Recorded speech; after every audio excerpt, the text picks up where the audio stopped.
If you picture a dwarf in your head, you probably see him in a cave in a mountain, digging for rare minerals or precious gems, right? Well, I want to change your mind, and by the end of the video, convince you that dwarves actually belong in space.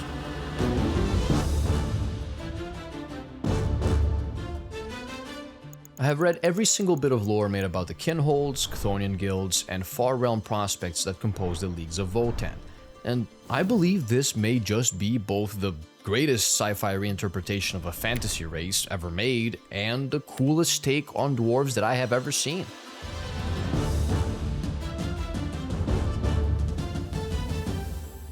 On April 1st, 2022, Warhammer community posted a teaser featuring a space dwarf.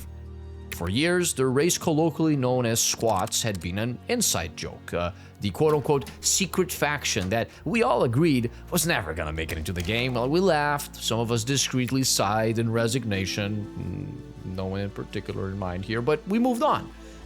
And then we all collectively lost our minds when the next day they revealed an actual miniature and a new faction to follow.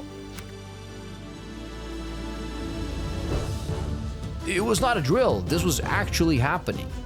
As one, all of our hopes and concerns came alive. How were they going to pull this off? Dwarves exist across many mythologies and appear under many different names, but the dwarves we know and love were born in Middle-earth, and from there cut themselves a sizable piece of pretty much every fantasy kingdom that came after, alongside their elf and orc neighbors. It's sort of a holy trinity of fantasy at this point, and few dare to break it. Even in settings where efforts have been made to focus on one of the races predominantly, the other two are mentioned as having existed at some point. And while every iteration mixes it up, there are always some key traits that remain, or rather, that we've come to expect. Elves are usually long-lived, but dwindling in number and tend to be unemotional beings with an affinity for magic. Likewise, orcs tend to be rough, tribalistic, and warlike. If you look at the Eldar in Warhammer 40k, as unique as they are in terms of culture, history, and technology, almost all of the original aspects of elves remain despite the significant differences in setting. No one will question the Eldar being xenophobic and petulant because, well, of course they are, they're elves. Meanwhile, the reimagined orcs of 40k are less interested in the history of the race than in the unique features of its sci-fi redesign, such as their ramshackle technology and their weird superstitions. And of course, orcs like trucks and explosions, they're orcs. If you stay true to your inspiration, it becomes harder to question the integrity and motivation behind your creativity. The perfect adaptation has to combine science fiction and fantasy in a way that is both able to seamlessly fit into a futuristic setting, while also allowing for the original inspiration to remain transparently clear. Which brings me back to dwarves. Ever since watching Snow White as a kid, I have always liked dwarves. They were the only alliance race I liked playing with in World of Warcraft. Half of my D&D characters were dwarves. Barden, I've not ate enough to drink, that's the trouble. Gorikson was my main in Vermintide, and when I beat Absalom with my brother, I did it using my boy Kâhl here. Here's a dwarf I drew when I was a kid, in case you don't believe me. If we're being real here, dwarves have been a little bit of a monolith for a while now. Unlike orcs and elves, there has been little effort and interest to reimagine and reinvent them, as the stereotype remains comfortable and serviceable. And to be fair, it is a very strong set of core concepts. Dwarves keep to themselves, dwarves single-mindedly pursue their passions, dwarves venerate their ancestors, dwarves are judgmental but honorable, and dwarves can easily become obsessed. I'm sure you can think of others, but like these ones are pretty iconic, and I think that you need to think of a majority of these core ideas and keep them intact to be successful in depicting a dwarf. And to those of you who think these are fated to be tied to fantasy, I have 3 words. Rock and stone. If you want the simplest and easiest sell on space dwarves there is, look no further than Deep Rock Galactic. Not to mention that this game is a lesson in simple and effective reimagination. You're in space, but you still do all your mining with cyber pickaxes. Even among all the alien minerals you mine, there is still, obviously, gold. The hyper-advanced space station where you rest between missions has a bar, and you can drink booze to get buffs before missions, or just to get drunk. Most importantly, you can customize your dwarf with many kinds of useful trinkets and gadgets and beautiful bushy beards. Combining the core concept with complementary sci-fi ideas is the essential midway point of reimagination, and I think it's the most important thing to get right, because that's when you can start getting creative. The Deep Rock Galactic Dwarves are fun, but they work well because they are not trying to reinvent the race. If Games Workshop were to make their own space dwarves, they couldn't stay in the realm of April 1st jokes, alcoholic dwarves, and other easy stereotypes. This had to be a serious attempt at meaningfully recontextualizing this fantasy race in a way that was conscious of their expansive and complex sci-fi universe. Warhammer 40k's entire design philosophy revolves around making sure that no one can deny the merit of their reinterpretations, while also letting them become instantly recognizable as their own thing. The Necrons are a brilliant adaptation of the Tomb Kings of Warhammer Fantasy to a sci-fi setting, recontextualizing undeath through the technological lens of the Necrodermis, their take on the often imagined sci-fi nightmare of a failed transfer of mind to metal. In order for the Space Dwarves to be incorporated as a faction in a believable way into the existing universe, they had to make them fit with other factions, develop a unique aesthetic, identity, and playstyle for them, and do all of the above while making sure that they still felt like dwarves. So, let's start with their lore. During the apex of its expansion throughout the stars sometime in the 20th millennium, humanity decided to change. Abhumans like Ogrins, Navigators, and Ratlings are what little remains of all the bioengineered mutants that were conceived for galactic exploration long before the age of the Imperium and the tightening of biodoctrines. The populations of these Abhumans have since become heavily monitored and controlled, and they have turned into little more than repurposed assets for the Imperial cause. Still, one cannot help but to imagine what would have happened if Abhumans had been allowed to continue evolving outside the control of Terra. This is the galactic core. Surrounding the supermassive black hole at the heart of the galaxy is a realm of space irradiated by the light of 1,000 suns, where few worlds ever know true night and none tolerate natural life to emerge. The continuous gravity tug-of-war between thousands of stellar bodies, dense particulate belts, and titanic electromagnetic anomalies has led to this region of space remaining largely unexplored by those that live outside of it. And if it was to be described by humans in one word, it would be uninhabitable. And yet, it is not uninhabited. There exist many alien species suited for its harsh environment, but one has proven more dominant than the others. They call themselves the Kin, and they are uniquely adapted to this place. In fact, they have made it their own, to the extent that their technology is tailored to the core in a way that humbles any other visiting species. Particle excavators capable of using the energy of nascent stars to facilitate the harvest of elements found nowhere else in the galaxy. Refinery rigs extending like spiderwebs over molten oceans, collecting the lifeblood of a planet cut in half, ripped apart for the treasures of its mineral core. Cosmic radiation drawn into plasma conductors or acquired through atomic scoops, repurposed into fuel for void ships capable of navigating the warp with a level of control that makes most Imperial ships look like bumper cars. The Kin are as ambitious as they are creative. When looking at the broken triplets, most would see the chaotic ruin belt of perpetual high-velocity debris swirling at unimaginable speeds between the three worlds caught in a magnetic anomaly. They would see a hazard, a location to avoid. Nafka's kindred saw valuable resources with a natural bulwark. And with precise monitoring and calculation, they have turned the triplets into an impregnable hold.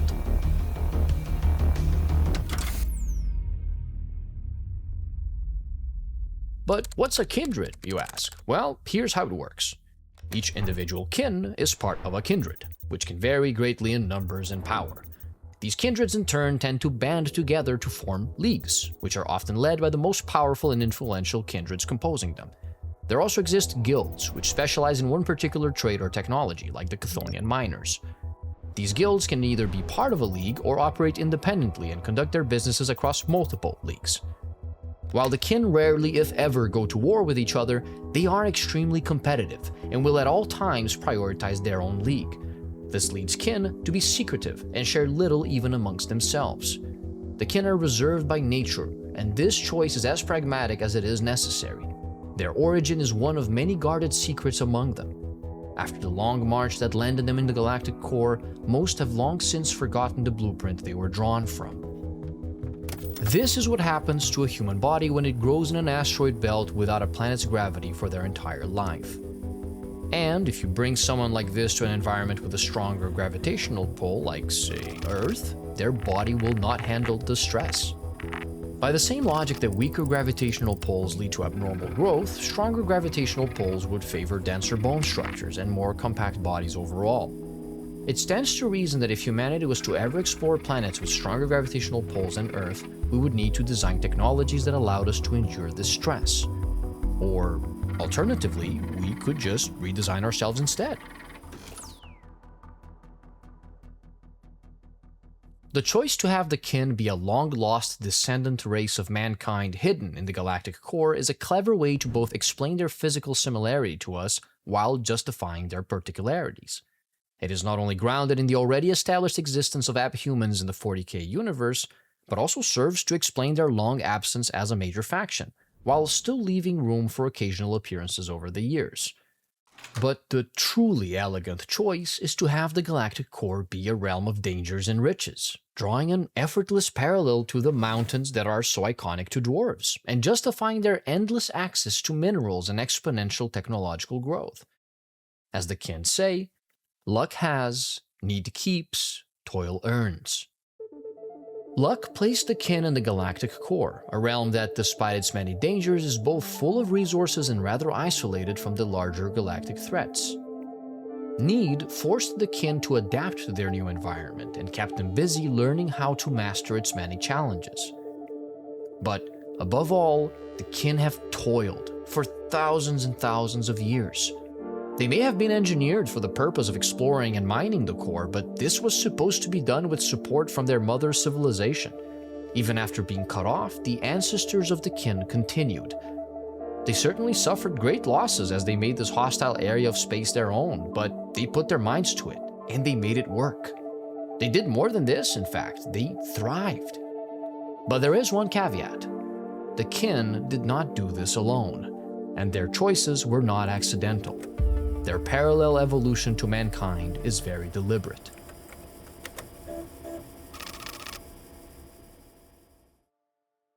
If you wish to understand the kin, the following 4 precepts will tell you everything you need to know.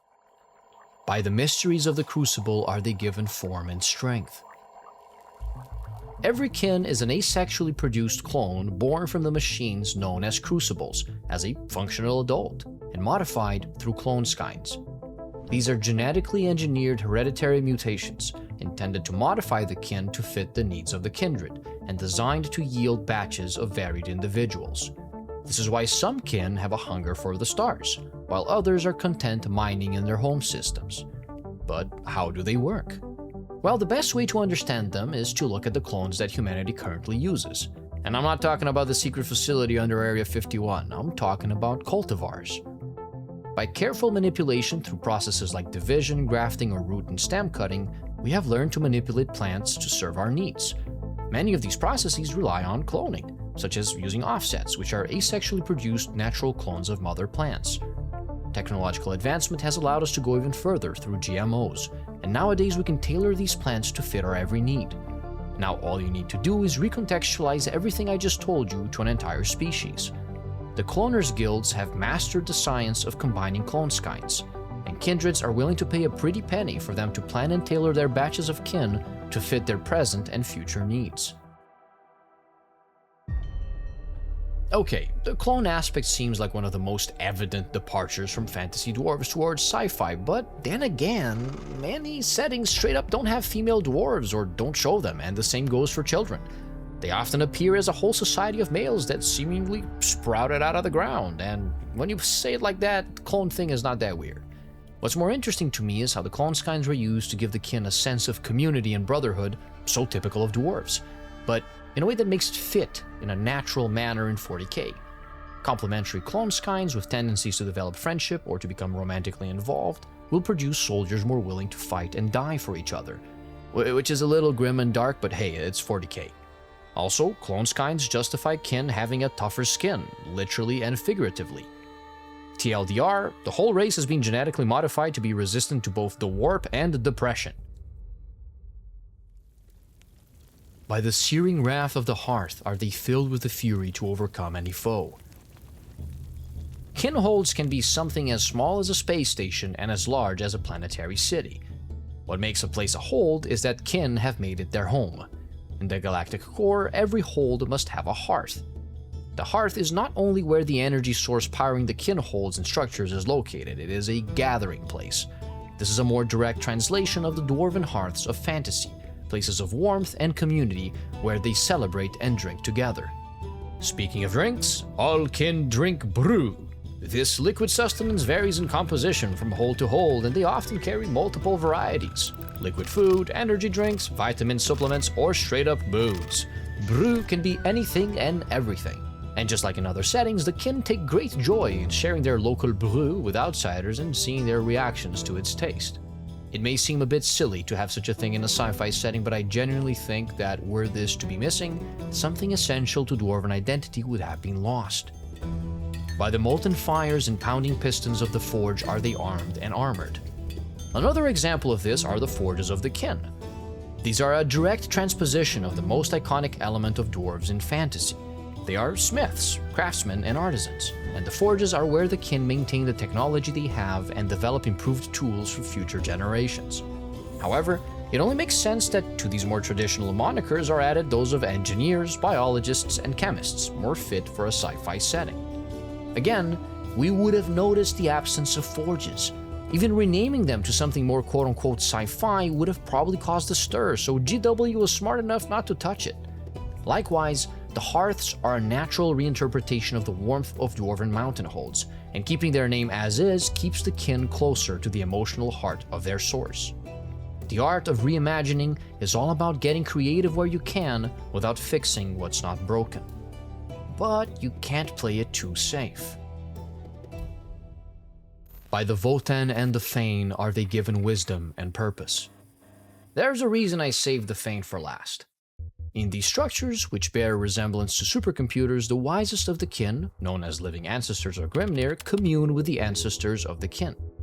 You may think that this is some sort of religious practice, but it is much, much more. Every kin's lived experience is digitally archived within them, and upon death, their memories are processed into the Thane of their kindred, to forever continue serving those who follow as ancestors. Of course, no simple mortal mind could make sense of a repository containing thousands upon thousands of terabytes worth of memories, which is why they ask the Votann.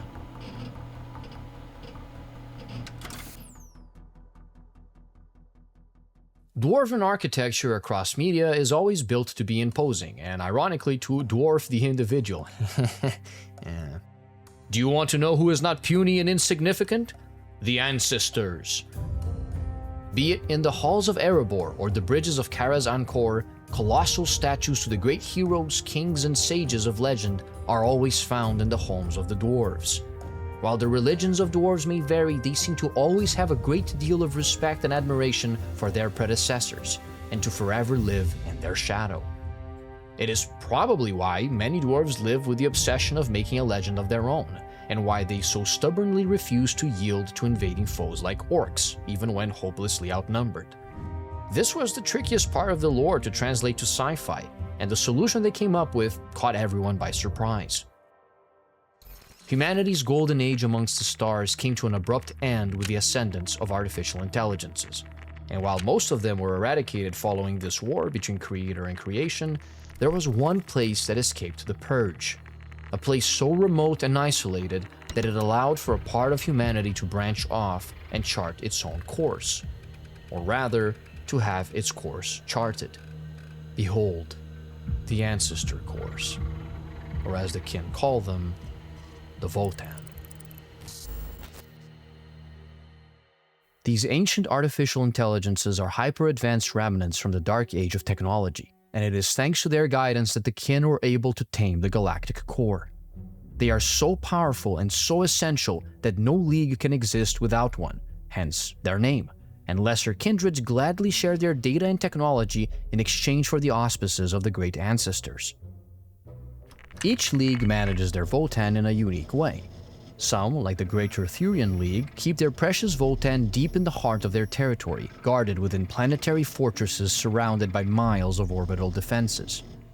Others, like the Trans-Hyperion Alliance, prefer to keep theirs mobile, as is the case for the triad of ancestor cores that can be found within the flagships of their colossal galactic fleet. Every Fane in a hold or ship serves as a place to commune with the Votann for wisdom, and allows the artificial intelligences to process the queries of the kin against the vast trove of information they possess. Blueprints, formulas, maps, historical records, you name it, every scientific discovery and technological advancement shared by their people or guarded by their kindred is available to the Votann. But having access to a functioning Votann is more than just an advantage. Every kin lives their life with the expectation that when they die, their lived experience will be uploaded into the Votann, and they will become one with the thousands of ancestors that came before them, their knowledge lighting the way for many generations to come. The kin are not a religious sort, but if they were, the Votann would be both God and heaven to them. Which is why losing a Votann is just about the worst thing that could happen to a kindred. Like the kin, being cut off from their mother civilization has meant that the Votann have taken on more than the mining overseeing duties they were designed for. Over the course of millennia, their processing ability has dulled, in no small part due to the ever-increasing burden that is placed on them by the memory data that the kin religiously feed to them. Interpreting the lived experiences of thousands and thousands of kin, overlapping and stacking on top of each other, all individuals with wildly varied experiences, yet often clones with marginally different genetic composition, therefore displaying similar tendencies. Countless terabytes of information in every kin, multiplied millionfold, even billionfold for major leagues. Memories blend, data leaks, and as they incorporated it, the Votann have become progressively more defective, senile, and unpredictable, with most of them speaking only in riddles and prophecies. Sometimes, they cross the threshold to become completely incomprehensible, while some of them simply shut down. After losing their last ancestor core, the Capellan League went from being one of the premier leagues to becoming a hollow shell, deserted by the vast majority of the kindreds that once rallied to it. Inversely, the Kronos hegemony rose to power after one of their Fanes miraculously gained sentience, and they have been on a warpath to feed their voracious, nascent Votann as much information as possible to stimulate its growth. In so doing, they have incorporated multiple other kindreds along with their territories, hosts, and fleets, and have become one of the greatest military powers among the leagues. And there are, of course, those Votann lost to war, like that of the Emberg-Agnir block. And that the kin do not forgive. But before we can talk about grudges, we need to talk about judgment. 40k clearly drinks from countless existing sci-fi sources like Frank Herbert's Dune, Isaac Asimov's Foundation, or Michael Moorcock's Runestaff, but for me, reading the lore of the Leagues of Votann always brought me back to the same book. Modified by mankind millennia ago before loss of contact, the Gathenians are designed to go into a short hormonal period every month to allow for reproduction, then returning to an androgynous body, meaning they are all and bisexual. They have their own creation myths, prophets, and civilizational pillars that revolve around this well-understood notion that all individuals can both bear and produce life, and that outside of that, they are all equal. At a first glance, the kin seem to be the exact opposite of the Gathenians, a race of infertile clones, born as adults from crucibles and assigned a certain responsibility from birth. They are so disconnected from sexual reproduction that they have come to accept the Iron Kin, themselves lesser artificial intelligences with intellects roughly equivalent to the kin, as their peers. But the key thing is that this makes them all equal. When reading Ursula K. Le Guin's The Left Hand of Darkness, I could not help but think of dwarves. And while many things about the Gathenians contributed to this, like them being short and stocky, the main parallel I identified was Shifgurthor. In Gethen, Shifgurthor is a vague concept entailing respect and honor, and it dictates the Gathenians' every move, as to act in a shameful or selfish way means losing Shifgurthor, and makes you a target for the judgment of others. Or rather, to act with Shifgrithor is to act in such a way that others would have no reason to judge you. All kin live under one unifying motto, a sentence that defines their existence and affects every single decision they make. The ancestors are watching. Every choice made by a kin should be justifiable against the interests of their kindred, as well as consistent with their intended purpose. Every choice they make is informed by those of their ancestors, and will inform those that come after them when they take their own place in the data course. Every choice that differs from previous decisions must prove the validity of its variance and its utility for future generations. Otherwise, it is just vanity and wastefulness. To act selfishly is to compromise the future of your kindred and to put into question the value of your clone skins. In other words, if you mess this up, they might not make one like you again. As I was reading the High Kâhl's Oath in preparation for this video, I found myself struggling to understand the motivations of some of its characters. But the moment that I started looking at every decision made by the kin as being conditioned by the judgment of their peers and their ancestors, everything clicked into place. Upon being named as the next High Kâhl of her kindred, Mirtun Damergot finds that her predecessor died in a distant and risky expedition after receiving a secret directive from their Leagues of Votann data cores. He swore an oath to see it through and died before being able to accomplish it. Now, the obvious conservative and safe choice is to let the oath lie and proceed as the Council had envisioned and the data had recommended. The problem, however, is that Mirtun is not leading an unthinking horde of automatons, and her decision will be witnessed by the other kindreds of the League. Her people will follow her decision, but to leave an oath unfulfilled will not come without consequences. To put it in Gathanian terms, failing to keep the oath would lose her and her kindred Shifgrithor, now and forever in the eyes of the kin. And as their leader, Mirtun cannot bear the thought of this. There is something non-quantifiable and fundamentally non-data driven about the kin. And I think this is the part of them that brings them closest to the dwarves of fantasy.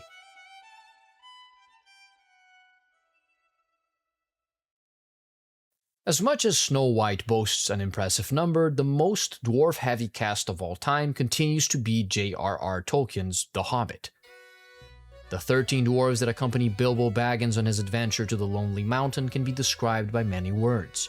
Kind, charming, brave, odd, stout, wacky, foolhardy, and wise. But there is one word that underlies them all, a word that propels their quest and that is etched into the heart of their leader, Thorin Oakenshield. The kin are surprisingly cold-blooded when it comes to expanding their territory. Say they come across your homeworld and identify precious iridium in its core. Their envoys politely offer an exchange to buy the mining rights to your planet, but when your government refuses, they don't leave. They simply start the mining operations anyway. And if you confront them about it, the kin will simply say, "Oh, we offered to buy it, you rejected offer, now we're taking it instead." The kin are pragmatic. What it means in practical terms is that they're going to do things their way and you better stay out of it. On the tabletop, this is conveyed by their army rule, prioritized efficiency. They get a bonus to get their enemies out of objectives, and they get a bonus to keep objectives after they have taken them from their enemies. But it should be noted that the first iteration of the Leagues of Votann had a different army rule. Judgment tokens are a great way to understand how the Leagues of Votann operate. At first, it may just be that you are competing for the same objective. No harm, no foul, but after a few scuffles, they may identify you as a threat. However, this will all change from a strategic decision to something entirely different if at any point you were to, say, destroy a hold ship containing a Votannic data core. And now the kindred has a grudge. And when it comes to settling grudges, any sense or reason goes out the hatch. Kindreds will send entire oath bands, they will deplete a planet's worth of resources, they will starve themselves to see the grudge through. It is the same sickness that first drove Thorin Oakenshield to forsake friendship and forgiveness for the sake of vengeance and greed, all the way onto his regretful deathbed. For the kin, the fear of passing duties like vengeance to the next generation is far too shameful a thought to bear. especially when considering that their decision to do this will be witnessed and judged by their successors. What earns the kin a place in the grim darkness of the 40th millennium is that, like the dwarves, they are a race doomed to be consumed by their obsession. They are born to the immediate understanding that their personality, their purpose, and even their destiny is predetermined. Everything they do is done under the gaze of their ancestors and will be witnessed by all of those that come after them. Every choice, right or wrong, will inform the future of their people, and every triumph and failure will eventually be traced in a line that passes, or does not pass, through them. While the wisdom of the Votann fills them with certainty of direction, the voices of the ancestor cores are slowly going quiet, and their guidance becomes less reliable with every passing generation. This makes the kin perpetually fixated on their own choices when interpreting the will of the Votann, and on how these choices will be judged by those that come after them. Obsession is etched into the heart of every kin. It calls them to do more than simply live at peace. It compels them to discover, to conquer, and to triumph. To live lives that do not shame them to live, and to become worthy of joining their ancestors. As the Votann grew quiet, perhaps the kin could have been satisfied with each other's company. But as invader ships from beyond treaded into their homeland, and the warp tore through the galactic core, the truths became evident once more. Luck has, need keeps, toil earns. All that we have earned. Our hearths burn for battle. We will not cower in our holds. The ancestors are watching. Our deeds will fill them with pride. The void is in our veins. The kin belong amongst the stars, and the stars belong to us.